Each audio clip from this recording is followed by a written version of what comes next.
কাকা কোন জায়গা গেছে রে? কাকার আজকে তালাশ করে পাইতেছি রে। মাঠের দিকে একটু যায় দেখি তো কাকা আছে নাকি রে। এত বড় জমি আমি একলা একলা পারি? আমার চাচা যে আমারে কি কুয়াবাদ দিয়েছে, কাটতে কাটতে আমার জীবন শেষ হয়ে যেতেছে। কাকা তুমি এই জায়গায় এত কষ্ট কাজ জানি করতেছো? আমি যে এত কষ্ট কার জন্য করি রে, তোরে আমি কিভাবে যে বুঝাবো রে?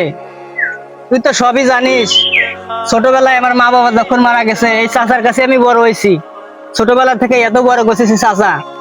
আর চাচার একটা মেয়ে আছে, ওই চাচার মেয়ের সাথে আমার বিয়ে দেবে বুঝছিস। এই জন্য আমি এত কষ্ট করতেছি আমার হেনার জন্য।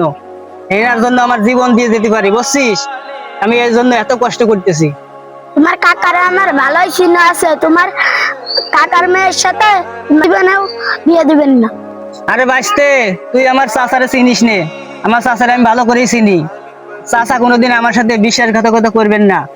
চাচা যেহেতু আমাকে বলেছে, কথা দিয়েছে, হেনার সাথে আমার বিয়ে দেবেই বুঝছিস। চাচা যদি কোনোদিন বিশ্বাসঘাতকতা আমার সাথে করে, আমার এই জীবন আমি দিয়ে দেবো আমার হেনার জন্য, বুঝতে পারছিস। একটা কথা মনে রাখিস, চাচা কিন্তু আমার আপন চাচা। তোমার কাকার আমার ভালো করে চিহ্ন আছে, তোমার হেনার সাথে বিয়ে দিবেন না দিবেন না দিবেন না, আমি তিন ফিরে কলাম। এই শোনেক, তুই আমার মিজাজটা খারাপ করিস নে। কাজ করতেছি, কাজ করবার দে। সে বিয়ে না দেয় না না দেয় সে আমি দেখবো না, ঠিক আছে? আমি এখন আমার খিদে লাগিছে, তাড়াতাড়ি যাই খাই আসি গিয়ে।